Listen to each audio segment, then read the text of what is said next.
అన్నదాతలకు తీపి కబురు అందుబాటులోకి రానున్న భూభారతి.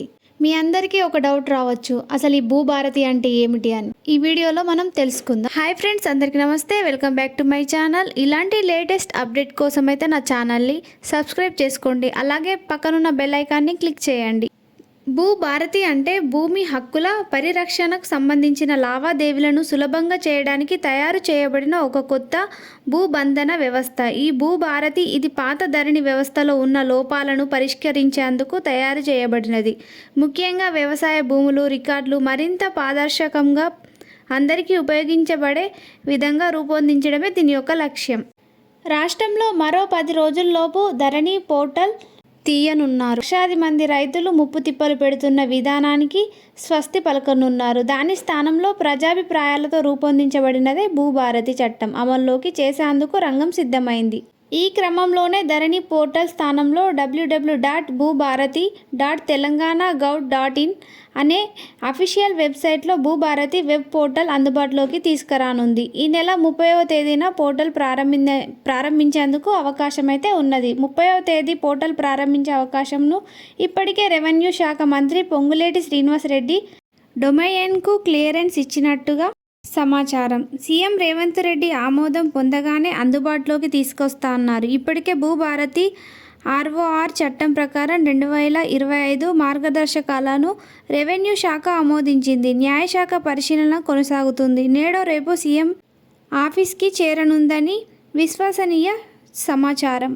గతంలో ధరణి పోర్టల్ అమల్లోకి తీసుకొచ్చినప్పుడు చోటు చేసుకున్న పొరపాట్లు మరొకసారి రిపీట్ కాకుండా పకడ్బందీగా చర్యలు తీసుకుంటున్నారు. కాస్త ఆలస్యమైనా పర్లేదు, కానీ రైతులకు హక్కుదారులకు ఎలాంటి ఇబ్బందులు కలగొద్దని సీఎం ఆదేశాలు పాటిస్తున్నారు. పౌర సేవల్లో అంతరాయం కలగొద్దని, భూమి హక్కుల డేటాలోనూ ఎలాంటి తప్పులు దొరకకుండా చేయాలని కృత నిశ్చయంతో ఉన్నట్టు ఐఏఎస్ అధికారి తెలిపారు. పట్టణదారుల వలె భయానికి లోనయ్యే సమస్యలు సృష్టించకుండా కొత్త పోర్టల్ అందుబాటులోకి తీసుకొచ్చేందుకు తీవ్రంగా శ్రమిస్తున్నారు. ఆర్కిటెక్చర్స్ మూలాలను మార్చకుండా మెరుగైన సేవలు అందించేందుకు ప్రయత్నమైతే చేస్తున్నామని తెలిపారు. ధరణి పోర్టల్ మొదలుపెట్టినప్పటి నుండి ఐదారు ఉంటే వాటిని ఒక్కొక్కటిగా పెంచుతూ 35 మాడ్యూల్గా చేశారు. అందుకే అనేక అవాంతరాలు ఎదురయ్యాయి.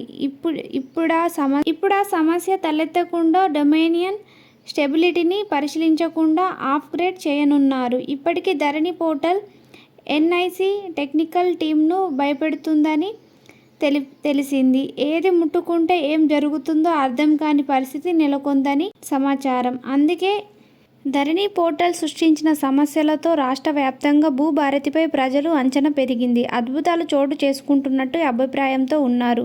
ప్రజల అంచనాలు ప్రభుత్వం పెద్దలు, ఉన్నత అధికారులు గుర్తించారు. అదే స్థాయిలో సాఫ్ట్వేర్ల నుంచి తప్పులు దొరకకుండా టెక్నికల్ టీం వర్క్ చేస్తున్నట్టు అధికారులు తెలిపారు. ధరణి పోర్టల్ నిర్వహణ బాధ్యతలను ఎన్ఐసికి అప్పగించేటప్పుడు అంచనా వేసిన ఇష్యూస్ అనుభవంతో ఉన్నారు.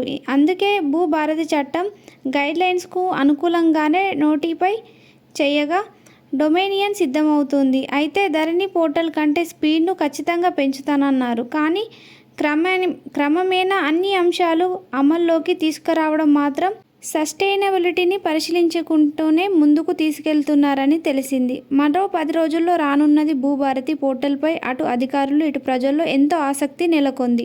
ఇలాంటి లేటెస్ట్ వీడియోల కోసం నా ఛానల్ని సబ్స్క్రైబ్ చేసుకోండి, లైక్ చేయండి, షేర్ చేయండి. ఇలాంటి అప్డేట్స్ ఎప్పటికప్పుడు మన ఛానల్లో పోస్ట్ చేస్తాను. Thank you everyone.